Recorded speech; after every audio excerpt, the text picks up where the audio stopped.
Welcome to Marathon Swim Stories, where we explore the human side of the superhuman feats of endurance swimmers and those who support them. I'm marathon swimmer and coach Shannon Keegan. Whoever said it was downhill after 40 is clearly missing out.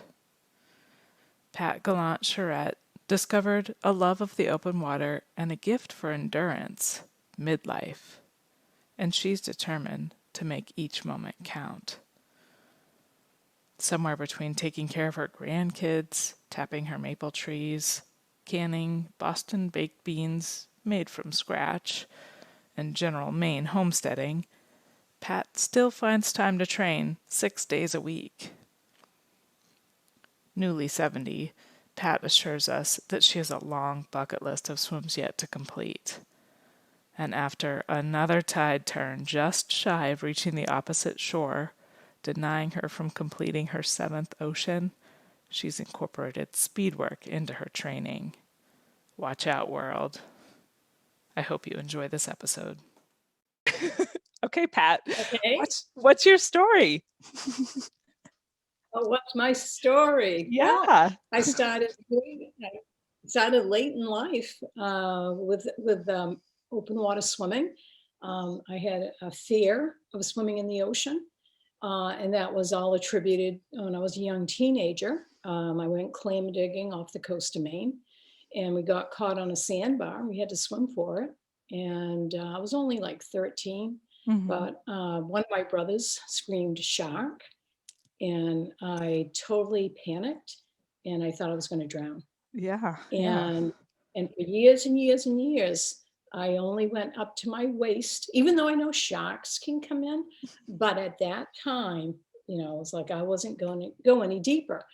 And then years went by, and here I got married at 21 and started a family and went on to college. And all of a sudden, here I am, 46, very busy as a nurse.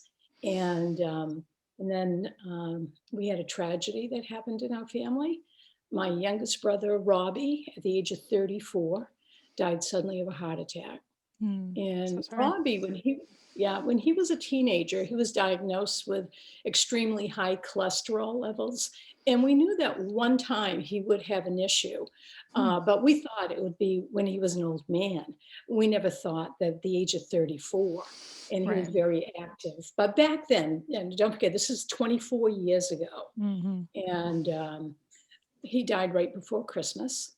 And at that time, my youngest child, I have two children, was 16, and he was on the high school swim team. And he said he wanted to swim a local swim, Peaks to Portland. It's a 2.4 ocean mile swim. And he wanted to do it as a tribute to his Uncle Robbie. And I remember saying to my son, Tom, I said, that's so sweet. I wish I could do the same. And he looked at me, he goes, well, Ma, you can if you try. Okay. So the fear started to set in. So where did I train all the time? Up to the lake. And then someone said, Pat, if you're going to swim in the ocean, you better start training in the ocean. So I started training. I'd go down to Pine Point, and I'd swim just up to my waist along the shoreline. And the day of the event, it took me over a year before I even qualified. And also my first day at Davenpool in Westbrook, I actually asked the lifeguard to keep an eye on me because I was unsure if I could swim 2 lengths to the pool. Yeah. Even though I was a strong swimmer when I was a teenager, but 30 years had gone by. Right. And I was filled with a lot of self-doubt about my swimming ability. And I can remember even my very first Peaks to Portland, just standing there and just seeing all these young athletes. And here I was, gray hair, overweight. And I'm thinking, what did I get myself into? Again, that self-doubt just kind of crept right in. And then I said, well, this is a tribute to your brother. Just get your butt out there and finish. It doesn't matter if you come in last. This is a tribute. So anyway, and plus I said to myself, and this will be the last time you ever do an open water swim. So as I was swimming from Peaks Island to East End Beach in Portland, something clicked. By the time I got to Fort Gorgeous, I mean, it was absolutely gorgeous. And it was like, oh my word, this is beautiful. I had no swimmers around me because they were probably all at the finish line. But it didn't matter. It was Right. it was so beautiful. And then when I finished, I remember saying to my son, I think I'll try this again.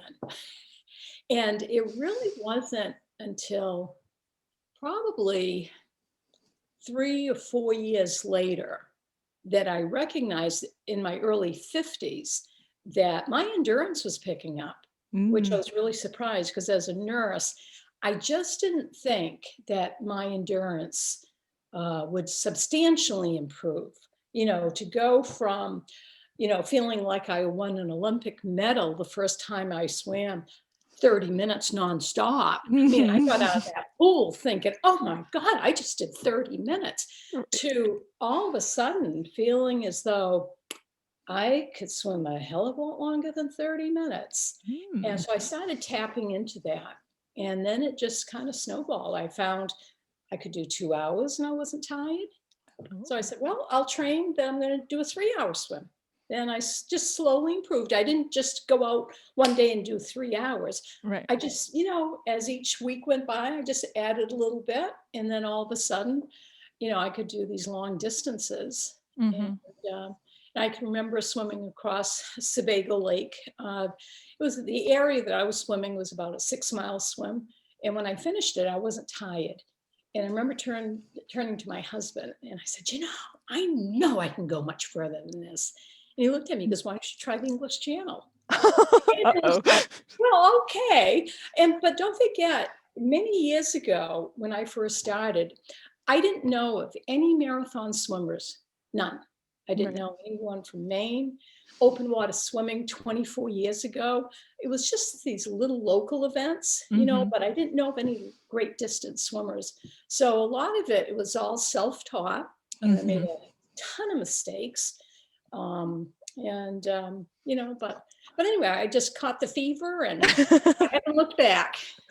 Let's go back to the ocean fear real quick. So you said you kind of did waist deep water for a while, but how did you kind of face those? How did you face those fears? Okay, even in my training now, okay, if I happen to go down, once the water's warm up here in Maine, but when I do go down to Pine Point, I will only swim in waist depth water parallel to the beach because the anxiety is incredible.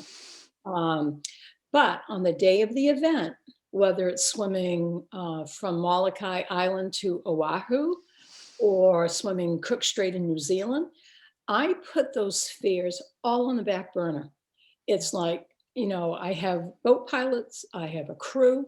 The boat pilot has his crew, they're monitoring the situation. And I just, put that anxiety away. But a couple times during my swim, the anxiety came back. For my Catalina swim, Is that uh, right? California, we joked that, what happened if something did come, what would I do? And I said, well, of course, get out of the water. But anyway, we were 1 mile from the finish line.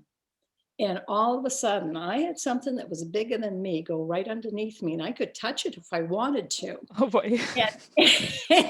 And I screamed so loud that I'll tell you, I could have made some horror movie, with that scream. And my crew were all laughing. They said, Pat, look, they're dolphins. But I didn't think, that dolphins were that big. But in California, they're pretty good size. But I got a dolphin escort to the finish line. Oh And it was wow. about 100 dolphins that came from north, south, east, and west. They all congregated and they followed us to the finish. Wow. But I've certainly had, other times when I was swimming between Molokai and Oahu, I got bumped at 3 a.m. Mm, and I just about stood on the water. It scared the daylights out of me. yeah. But they said it had to have been a dolphin. They put spotlights on. And I figured it was a dolphin because my leg was still there, Right. and Yeah. so I just continued with the swim. Yeah. So if someone asked you for advice for overcoming the anxiety, it just put it to bed, get Yeah, swimming. exactly. You have to, because you have chances in life. You get in a car, you could get in a car accident. You Yep. could be, walking downtown and some car lose control and hit you. You Mhm. can't live your life in fear. You have to, rely on your boat pilot, your crew, and go from there. Yep.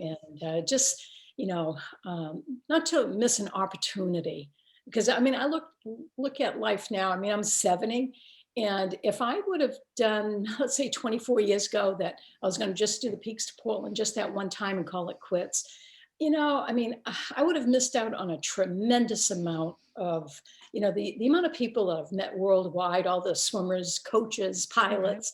Yeah. It's just been an incredible adventure.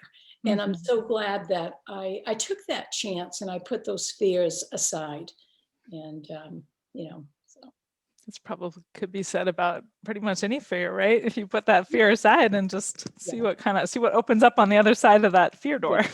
yeah, That's yes. good advice. So 24 years ago, you did the 2.4 mile swim, and then when was your first like kind of marathon-y distance-y swim? What was that? Um, my first big marathon was the English Channel at the age of 58. But it was around 52, 53 that I recognized Mm. that I had this endurance that, yeah, that I wasn't even aware that I had. Well, you And were a nurse, right? So you were doing like 12-hour shifts and all that right. stuff. And so many times that when I was working as a nurse that, before I got into marathon swimming, I'd leave work absolutely exhausted. I'd go home, sit on the couch, watch Oprah, get supper going, do laundry, and the thought, once I started getting into the swimming and I learned, boy, I could head down to Pine Point, the ocean, and swim after work for a couple of hours. Mhm. And, it was like, but she's going to be so tired. Well, it was just the opposite. I found that I was energized once I started my swim. And I kept on saying, well, Pat, you'd be laying down on the couch. Here you're laying down in the water, Yeah. your arms. And the thing is, I really felt incredible after. And it was Yeah. like, I loved it. And I looked forward to going on a number of swims after work Yeah. when I wasn't babysitting. Right, right. Yeah. Yeah. And you get to take the gravity, you get to check that at the door and lay in the water. I can only imagine that. But Yeah. but this innate sense of endurance, you kind of keep speaking to that. So do you think that is an innate sense of endurance, or do you think that something people can find, or do you have to have it already? I think people can find it because as a nurse, I thought that once someone reached a certain age, whether it was 50 or 60, that it was kind of like downhill because that's what you hear. I mean, Right, that's what right. society That's the said. whole 40 thing, right? And then it's all downhill, overhill. Whoever dreamt that up? So They weren't a marathon swimmer. yeah, so I had fallen into that trap thinking, oh, geez, I'm in my 40s. I can't improve on this or that. But once I started really just pushing the envelope a little bit, and again, I didn't go from swimming 1 mile to 23 miles. I went from swimming to 1 mile to a mile and a half. And I trained another couple months, and I'd say, okay, I'm ready for 2 miles. Then I do a 2 mile swim. And that slowly built up over a few years that it was like, wow. And then when I got to the point where I could swim for 4 hours nonstop freestyle, I found that there's not much difference of how I felt at 4 hours than I did at 10 hours. And that's when I recognized that um, I was one of these endurance athletes. Mhm. And even now, at the age of 70, this is my strongest year ever in swimming. I'm getting faster. My endurance level is, I know I could do a 24-hour swim tomorrow if I wanted to. I Wow, just feel as though I'm capable of doing it. that's But fantastic. again, 24 years ago, absolutely not. Or even as a teenager, I wouldn't have been able to do that because, you have to slowly train your body. You just Right. can't go and do something, of that distance overnight. You have to just slowly build up to it. Mhm. Yeah, so speaking to that build up to your first English channel, what was that build up like? How did you train for that first English channel? Well, again, I didn't have a coach. So I went online and I read what endurance marathon runners did for training.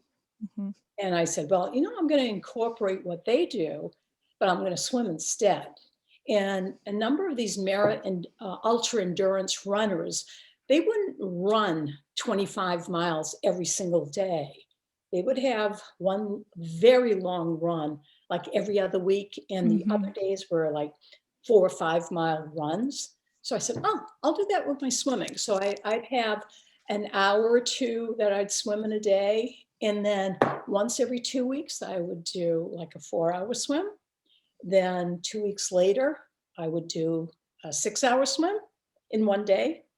And then I just slowly built up to the English Channel. Mhm. And what I did, I found that you could actually do an 8 hour swim on a Saturday, an 8 hour swim on a Sunday, and your body thinks that it just completed a 16-hour nonstop swim. Mhm. And the first time I ever heard of that is like, oh, I don't think so, but it's true. And the very first time I did over a 16-hour swim was my English Channel. The longest swim I had done before that, I think it was a 10-hour or a 12-hour swim. But I Mhm. had absolutely no problem swimming my very first attempt of the English Channel. I mean, I was well prepared for it. Right. What did it feel like to finish your first English Channel crossing? Well, it was a failed attempt. And what happened, I got 1.7 miles from the finish line. I had no doubt I was going to make it, no Mhm. doubt at all. And all of a sudden, the currents changed, and I was being pulled away from France. And on that day, there were no swimmers that made it in on that tide, Oh. which was unusual. But I spoke to one of the boat pilots, and he says, "You picked." It was such a freak current that day. And back then, they didn't allow you to just swim in place and wait for the next tide. Oh, okay. Back then they'd say, okay, you're done. And that's basically, we had a crew meeting. I was in the water. I was going backwards. And so the swim was stopped. Mm. But the thing is, before the swim started, I made a decision. It was like, okay, if this is a failed attempt, what are you going to do? And my first reaction was, you're going to go back because you can do this. Mm. And so I prepared for it. And the thing is, so I know some people don't like to hear the word fail, but I Mhm. have no problems with it because you learn from it. Mhm. And granted, it was a DNF, but I've had a lot of DNFs in my career. Probably the queen of the DNFs. And I mean, the number of my attempts, North Channel between Ireland and Scotland. I had my first attempt. I was a half a mile from the finish, going for the world record, and it was stopped because the riptide started, and I was Oh, going wow. backwards. Yeah. And I knew I could do it because I wasn't tired, and it Mhm. was like, give me the opportunity. So I did go back, and was successful. And same thing with the Suguru Strait in Japan, my first attempt. I started swimming, and within an hour or two into the swim, I could see that the tides were not in my favor and was giving me the scenic route. And it wasn't supposed to do that. So Uh-huh. I had talked to the boat pilot prior, and I told him, I said, I don't think the tides are going to be working in my favor. And he said, they will. Well, they didn't. So anyway, I brought it to his attention. I stopped swimming, and and I said, I want to try this another day. And there was another swimmer. We both started at the same time. She was swimming for 10 hours. Oh, wow. She didn't make Should it. make it. Nope.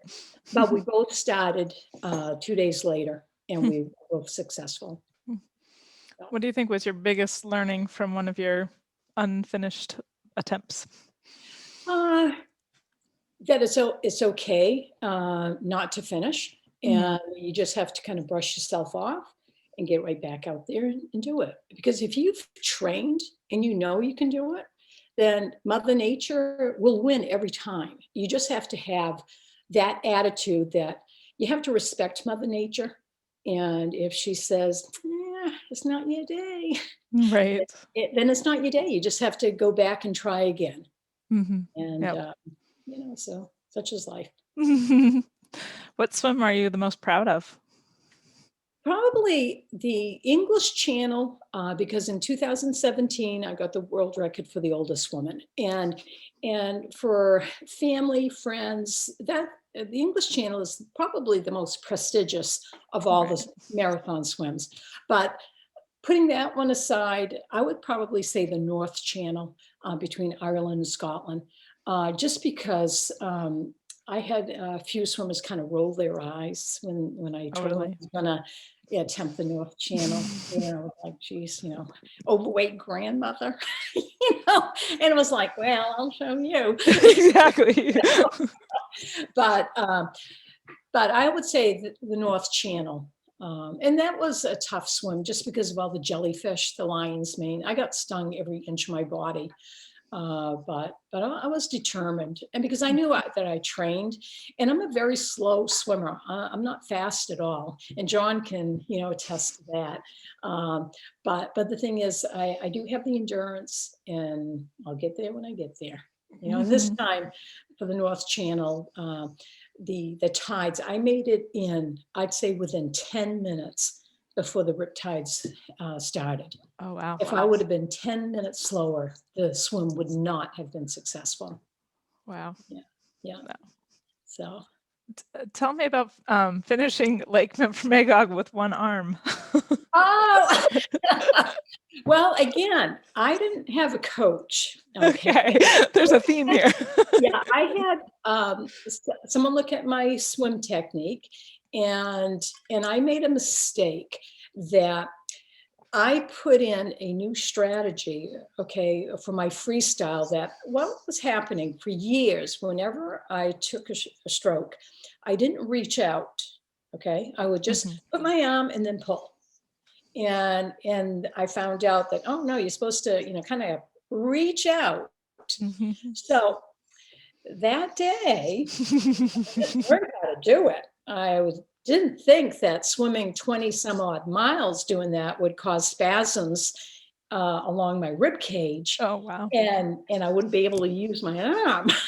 But that's what happened. It was a big mistake, But again, you learn real quick, and that was something because I was doing, I don't know what kind of stroke it was. It wasn't pretty, but I finished, and I think it took me 6 extra hours to get to the finish line. Yeah. But after swimming 15 hours, I wasn't about to throw the towel in for a little spasm. And just because I couldn't lift up my right arm, it was like, other than that, I felt fine. So one arm gives out, and you're not like, okay, I should abandon the swim. The first thing that occurred to you was just keep going with one arm. Yes. The one thing I've always done, I always have a plan B. Mm. And I've always thought of, okay, what happens if, okay, I get injured? And it's like, okay, if I can't use my arm, what should I do? And I was thinking, well, there's amputees that swim the channels. They don't have an arm. There are amputees that don't have a leg. So if I got a severe cramp, I wouldn't use my leg. I would just use upper body to pull me through. So I've just thought of all these different scenarios that would happen. And I have plan Bs, plan C, and because when you train hard and you travel and you bring your crew out there, I mean, you don't want to throw the towel in, an hour after you swim. For instance, Loch Ness in Scotland, Mhm. I was told that water temperature was very warm that year. Is that right? When I got in that water, you can look at the video that's online, and you can see me swimming with my head out of the water the first maybe 40 seconds. And the reason for that, I could not put my face in the water because I felt like I was swimming in ice. Oh, wow. And when the swim started, I had what, 20 miles I had to swim. I said to myself, there is no way you're going to swim for, 16, 17 hours in this. Absolutely no way.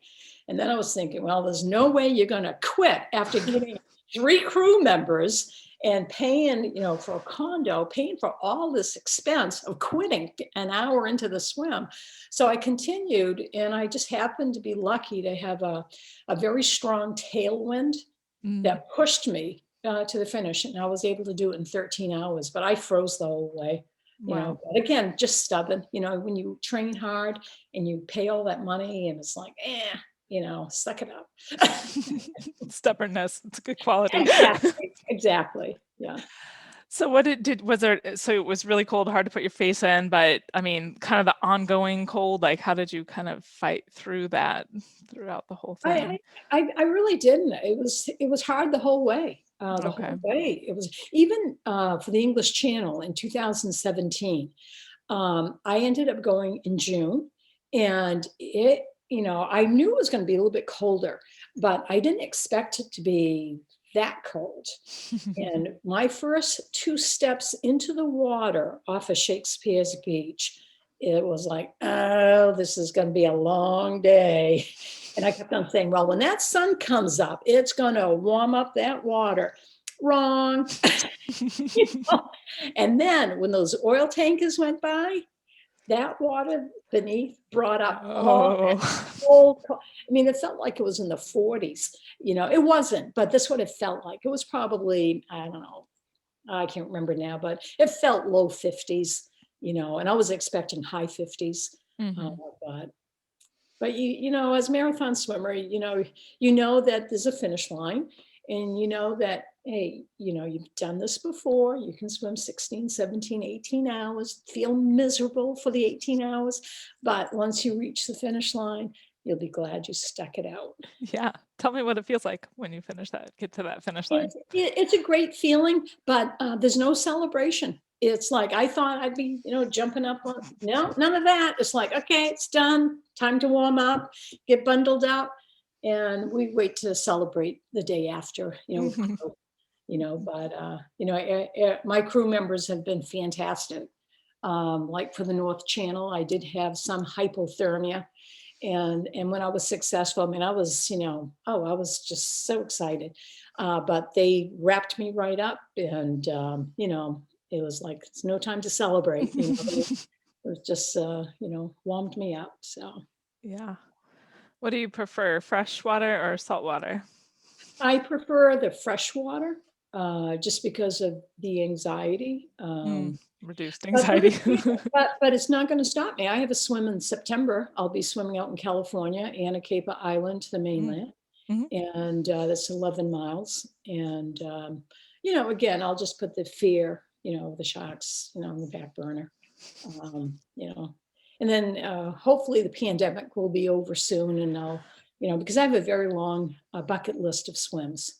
Yeah. And I want to start picking one of those off, because this year has been hard because, I was planning on doing 3 or 4 swims, Mhm. before my 70th birthday, but the pandemic, everything was, canceled, or if you got to a certain country, you'd be 2 weeks in quarantine, Right. and you had to stay in your hotel room, and it's like, I'll stay in Maine. Yeah, yeah. How has the pandemic been for you?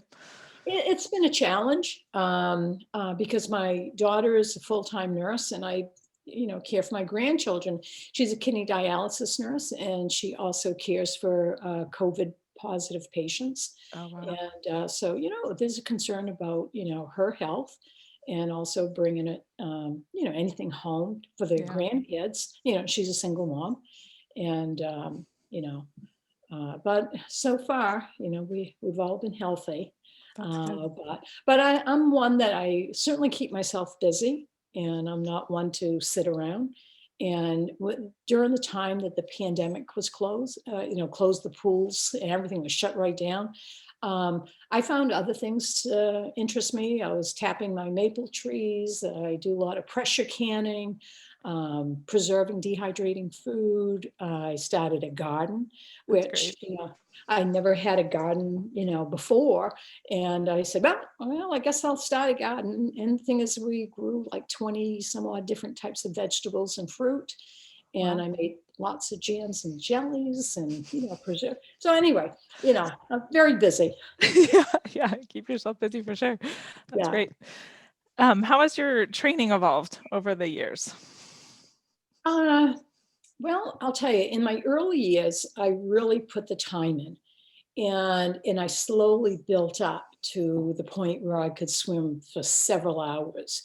And now that I know that I can swim that distance, I'll maintain, let's say, 2 hours a day of swimming 6 days a week. And if I have a big swim coming up, I will certainly put a longer swim in, like this summer. I'll be swimming up to Spago Lake, and the longest I'll put in is probably going to be 4 hours, because I know I can swim 24 hours. I have no doubt. But for any beginner swimmer, I would say to slowly build up where you could do a 10-hour swim in one day, at whether it's a lake or the ocean, just because it gives you this incredible confidence that you can meet that challenge. Because, if you can swim 10 hours, on a Saturday, then you can do a marathon swim, English Channel, North Channel, if you do all the cold acclimation and all the other stuff. But your body recognizes that it can do a great distance. Hmm. And now, because the pandemic, I mean, I could swim up to 3 hours in a day at the pool that I go to, but right now I don't have to, because the Anna Cape is only an 11-mile swim. Hmm. And I'll be able to have my long swims this summer, because it's not till the end of September that Yeah, I'll be doing that. So I have plenty of time. yeah, yeah. Um, Elaine Howley said something on our call Tuesday. We were talking to Jeff Mallet, but she called it the confidence of experience, and I thought that was the great way to phrase it. Like that, by having those little swims, those little build-up swims, you get this little confidence, and that's your little. You build Yeah, on top of that, right? Each one, just a little exactly. bit more, a Yeah. little bit more. Every swim, whether it's a 1-mile swim or a 2-mile, once you've completed it and your body knows that you can swim 1 mile, then you can easily swim a mile and a half. You complete that, and then you just slowly build up, and all of a sudden it's like, oh, 25 miles, sure. you know, so, you know, that is, it's true. Yeah, yep. What was your favorite swim that when you think back on it, like the one with the best memories? Probably the Catalina. Mm. Uh, and the reason for that, the swim started at midnight off of Catalina Island. And when we got there, it was an overcast night. And I couldn't even see the island, because they bring you to a desolate area of the island. Mhm. So they said that when they got within 100 feet, they would put a spotlight, and I would have to jump off the boat and swim to shore and get on dry land and raise my hand. And anyway, when we arrived, they said, okay, we're going to put the spotlight on. And all of a sudden, when they put that spotlight on, all these flying fish came out of the water. Oh, wow. Flying fish. Coming from Maine, I've never seen flying fish. Well, I'll tell you, they were coming out of the water. I'm talking hundreds. They're going like 40, 50 feet in every direction. Little Mainer, I'm looking at this, wow. And then all of a sudden we could hear this flapping sound, and this large pelican, it was a brown pelican. The wingspan on that thing was massive, landed right where the spotlight was. And all of a sudden, two sea lions popped their head out of the water. And I'm looking at this, and it was all these little fish, anchovies, thousands going by. Then my mind started to think, I wonder if the big fish are behind me. And I remember standing there, and all of a sudden, right behind us, we hear this whooshing sound, and it was a whale right behind the boat. Now, here I'm supposed to jump in the water, and I'm looking at the Catalina officials, and I'm thinking to myself, oh my God, I don't want to quit now. I haven't even gotten in the water yet. But all of a sudden, 6 dolphins came right up to the boat, and they were, just swimming. And it was like, oh my word. So I jumped in, and I had to swim to the shore. And as I started, I got caught up in that giant kelp that you hear about. And that's incredible. It's like swimming on the ground. That's all I can describe, because I knew I was in water, but I felt like I was swimming in an inch of water. And that lasted for about 10 minutes. And I was like, wow, I'll never forget this. And then the rest of the swim was the sounds of whales for probably 70% of the swim. Oh, wow. I could hear, it was like I was in a soundproof booth with whales, listening to it, whales communicate. I mean, that's all I Wow. could hear. I couldn't even hear the boat's motor. All Wow. I could hear was these sounds. And it was like, wow, isn't this cool?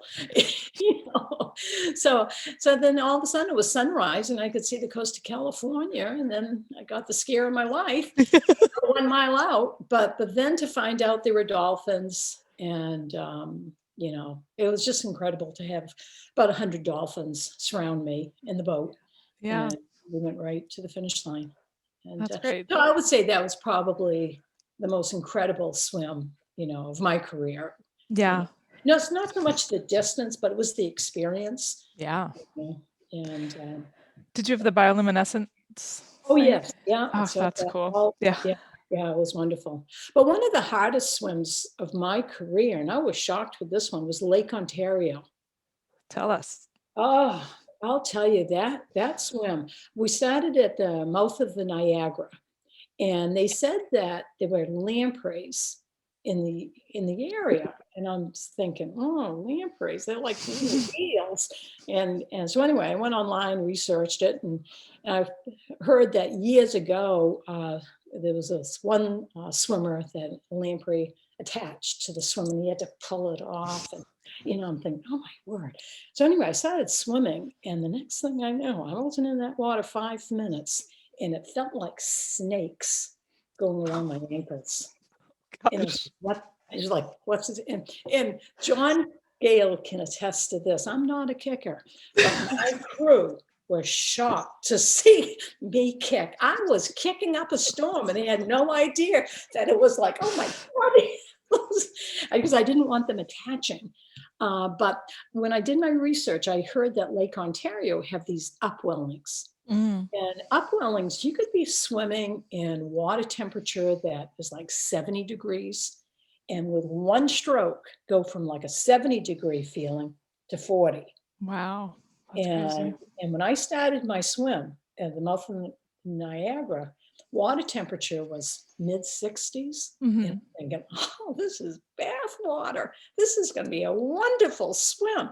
About 2 miles out, I hit my first upwelling. Uh-huh. I felt like I was swimming in 40-degree water. Wow. It was like, oh my God, how long is this going to last? And I continued to swim, and it was probably a half a mile. And then all of a sudden, it was like going from one room to another. It went from ice cold to toasty warm. Wow. And I was saying to myself, oh my God, am I glad I'm in this bath water now? It wasn't even 10 minutes. With one stroke, I was right back in the 40. It was such an incredible experience. And that swim took me just over 24 hours. Wow. And in that swim too, that was the swim that I started to notice that I have a visual, what do you call it, perception Hmm. problem. Hmm. And I noticed about the 16th hour that I would look at the boat, okay, and it was dark. And when I would look to the side, I'd see the boat again. And I thought, boy, that moved awfully quick. How could that happen? What it was, whatever I saw, my brain took like a picture.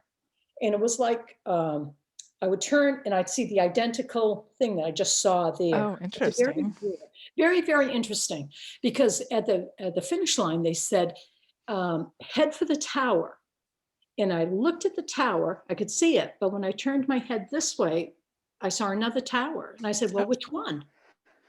huh. And they thought, geez, is Pat getting confused? But I noticed even on dry land after Hmm. that, we were, my crew and I were in the back seat, and the driver was driving down this road that had a lot of trees. And I happened to look at the trees.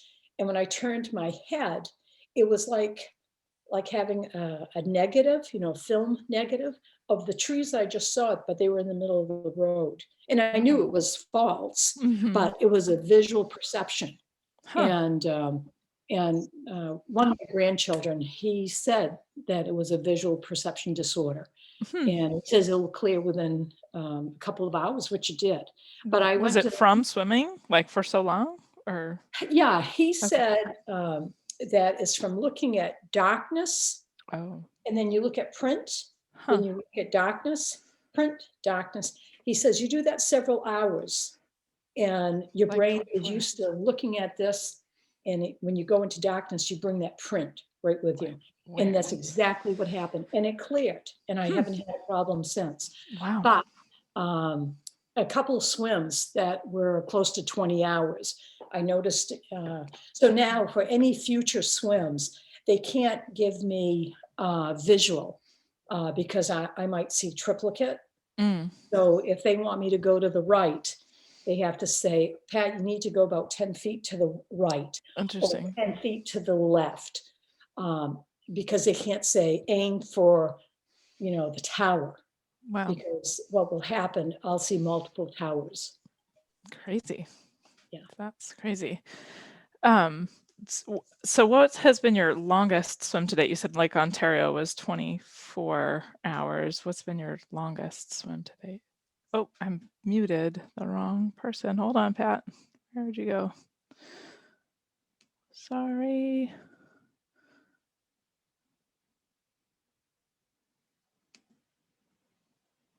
Can you unmute, Pat? It's my fault. Can put my glasses on for Sorry that. about that. That's my fault. Okay, you were saying 24 hours, was that Yeah, Lake that was Ontario? my longest, Lake Ontario. And I would say in my marathon swim career that Lake Ontario was probably the top three of the Mm. hardest swims that I have ever done. Hmm. And it was because of the upwellings. Not so much the distance, it was those damn upwellings. They just came whenever. You just didn't know that, Yeah. be toasty warm, and then all of a sudden you're swimming through ice. And I mean, well, it felt like ice. Yeah. Yeah. I like how you said it like you're swimming through rooms. It's kind of a funny visual, but I could see how that would get really annoying after a while. You're like, I just want to stay in the bathtub room. Exactly. But I've had a lot of interesting swims through my career when, there's no regrets. Each one was very unique. And Mm-hmm.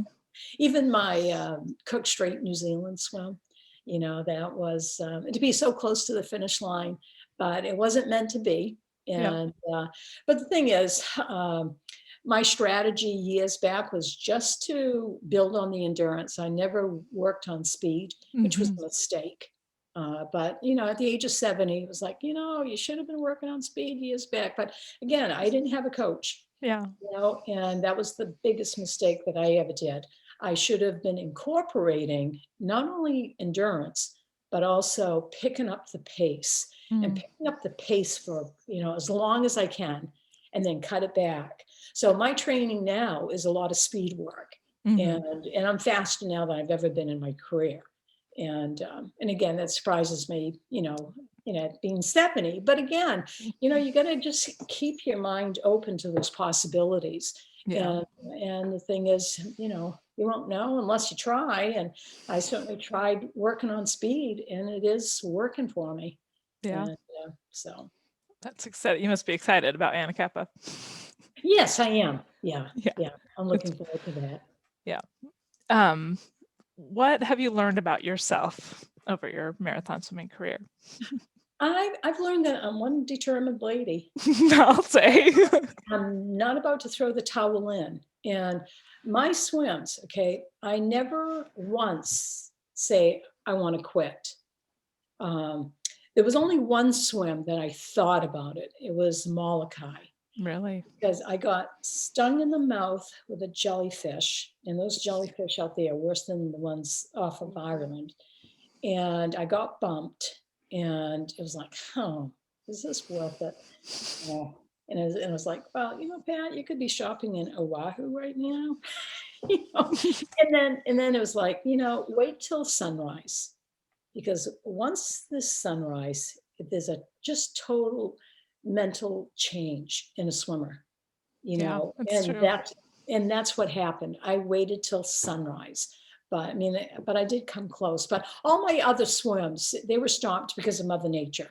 You Right. know, either um, currents were bad. I wasn't fast enough to make it to the finish line, like for Cook Strait. If I would have been a faster swimmer, I would have been successful. But I was not, a fast swimmer. I mean, granted, I got within like 2 miles of the finish line, and I could see the finish line, and the endurance was there. I had enough endurance to do that twice. But the thing is, I didn't have the speed. Hmm. But I'm getting the speed now, so we'll see. Yeah. Yep. Um, how do you handle hard situations when it really gets hard and you just don't want to do anything? You don't even want to take another stroke. How do you get through that? As far as, well, I can remember the swims off of the English Channel. It was very, very, it was getting, oh, All right, try now. oh, can you hear me all right? I can hear you. Yeah, I had to mute somebody that just joined. Some people keep coming on. I can hear you now. Okay. One of the swims was the English Channel. It got very, very rough, but I just, I train off the coast of Maine, and, I've trained for all those conditions. And, it was important that I learned to bilateral breathe, because I prefer to breathe on my right side. Mm-hmm. But on that day, those waves were crashing on my right side. I'm glad that I did learn to bilateral breathe on my left. And so, again, I have always a plan B in place. And any of these challenges, whether it's being stung by jellyfish, because the first time I got stung by that lion's mane jellyfish, it was like, okay, well, you didn't go into anaphylactic shock, so you're all set. So I continued to swim, and I got stung every inch of my body. I saw hundreds of lion's mane jellyfish. You can't avoid them in the North Yeah. Channel. Yeah. So I just, it was a challenge, and I just said, okay, you haven't gone into shock, so just keep on swimming. Do you think that you've learned more from life that carried over to swimming, or more from swimming that you've carried back to your life? I would say a little bit of both, but I grew up with, 6 brothers and a sister, and I lost my brother Robbie at the age of 34, and I lost another brother at the age of 17. He Oh was my goodness. accidentally electrocuted in high school in a classroom physics lab. Oh my gosh. And yeah, so my family's gone through some very hard times, and I've learned that life is precious, Mm-hmm. and to really enjoy each day.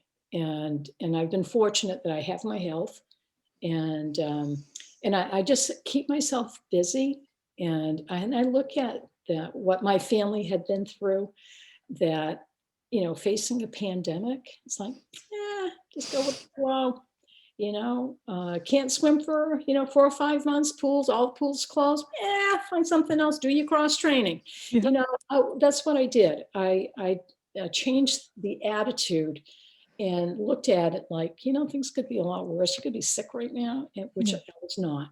And it was like, you have to always go to a different way of thinking if things aren't working out. Like if you can't, let's say we have another pandemic and everything's closed, and do cross training, do something else, keep your endurance up, and, and then go for it. Because Right. once this pandemic is over, watch all these swimmers full force, booking everything there is.